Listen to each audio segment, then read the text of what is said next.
Shalom à toutes et à tous, dans le beau nom de Yahshua, HaMashiach ben Yahweh, le oint de Yahweh, notre Elohim, Elohenu.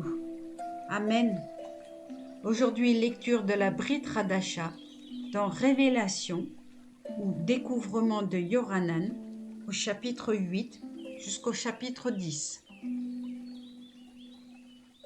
Quand il ouvre le sceau, le 7e, survient le silence dans le ciel, environ une demi-heure. Je vois les 7 messagers.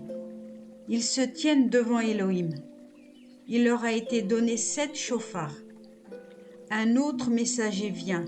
Il se tient sur l'autel. Il a un encensoir d'or. Il lui a été donné beaucoup d'encens pour qu'il l'offre avec les prières des consacrés, tous sur l'autel d'or devant le trône. Monte la fumée de l'encens avec les prières des consacrés par la main du messager devant l'Élohim. Le messager prend l'encensoir, il le remplit du feu de l'autel et le jette sur la terre. Surviennent tonnerre et voix, éclairs et séismes. Les 7 messagers aux 7 chauffards se préparent à sonner. Le premier sonne, et c'est la grêle, le feu, mêlé de sang, jeté sur la terre. Le tiers de la terre brûle, le tiers des arbres brûle. Le deuxième messager sonne. C'est comme une grande montagne brûlante de feu.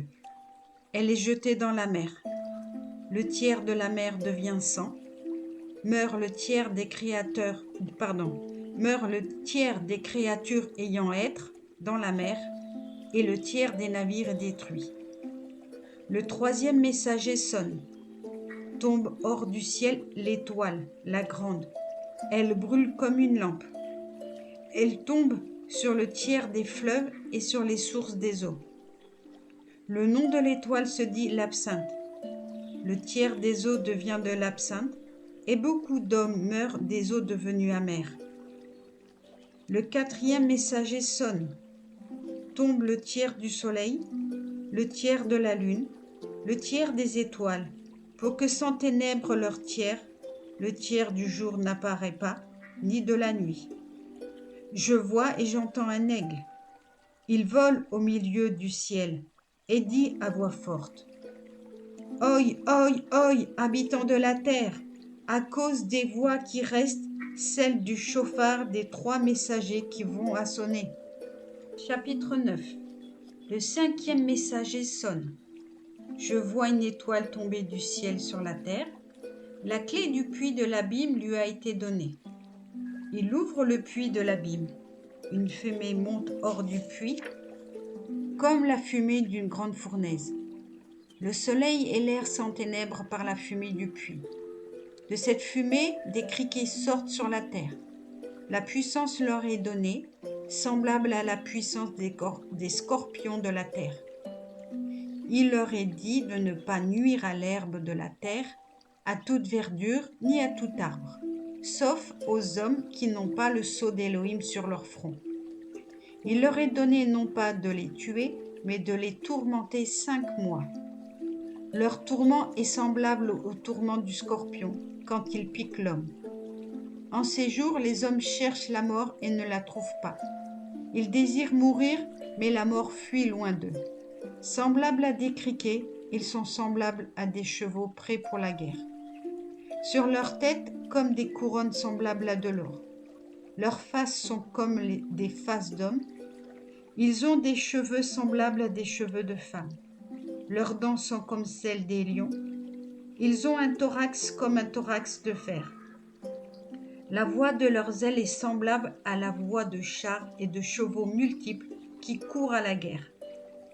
Ils ont des queues semblables à des scorpions, avec des dards, et dans leur queue leur puissance de nuire aux hommes 5 mois.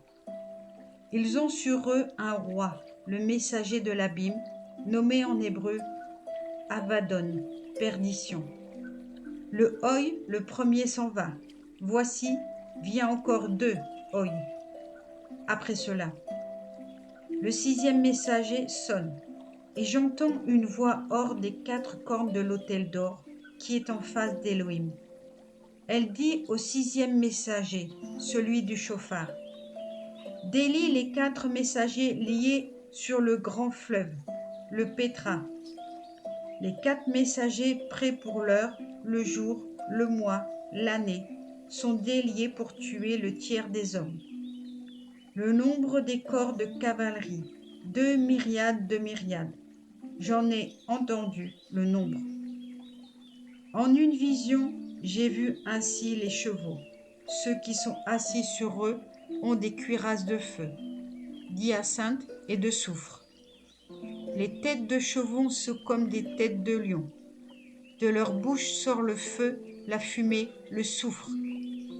Par ces 3 plaies, le tiers des hommes est tué, par le feu, la fumée, le soufre, sortis de leur bouche. Oui, la puissance des chevaux est dans leur bouche et dans leur queue. Oui, leurs queues semblables à des serpents ont des têtes avec lesquelles ils nuisent. Le reste des hommes qui n'ont pas été tués par ces plaies ne font pas retour des œuvres de leurs mains. Ils se prosternent devant les démons, les idoles d'or, d'argent, de bronze, de pierre et de bois, qui ne peuvent voir, entendre ou marcher. Ils ne font pas retour de leur meurtre, de leur sorcellerie, de leur puterie, ni de leur vol. Chapitre 10. Je vois un autre messager, fort. Il descend du ciel enveloppé d'un nuage, l'arc-en-ciel sur sa tête, sa face semblable au soleil, ses pieds semblables à des colonnes de feu. Il a dans sa main un petit volume ouvert. Il met le pied droit sur la mer et le gauche sur la terre. Il crie à voix forte comme rugit le lion. Et quand il a crié, les 7 tonnerres parlent de leur voix. Quand les 7 tonnerres ont parlé, je vais écrire, mais j'entends. Celle ce dont les 7 tonnerres ont parlé, ne l'écris pas. Le messager que j'avais vu debout sur la mer et sur la terre lève sa main droite vers le ciel et jure par le vivant pour les pérennités de pérennité, qui a créé le ciel et ce qui est en lui, la terre et ce qui est en elle, la mer et ce qui est en elle. Il n'est plus temps, mais au jour du 7e messager, de sa voix, quand il ira sonner, il sera achevé le mystère d'Élohim, comme il l'a annoncé à ses serviteurs, les inspirés. La voix que j'avais entendue venant du ciel me parle de nouveau derrière moi et dit « Va-t'en prendre le volume ouvert, dans la main du messager debout sur la mer et sur la terre. » Je m'en vais vers le messager. Je lui dis de me donner le petit volume. Il me dit « Prends et dévore ceci. Il rendra ton ventre amer, mais dans ta bouche il sera doux comme du miel. » Je prends le petit volume de la main du messager et je le dévore. Il est dans ma bouche comme du miel doux, mais quand je l'ai avalé, mon ventre devient amer. Ils me disent « Il te faut encore être inspiré pour les peuples, les nations, les langues et de nombreux rois. » Amen.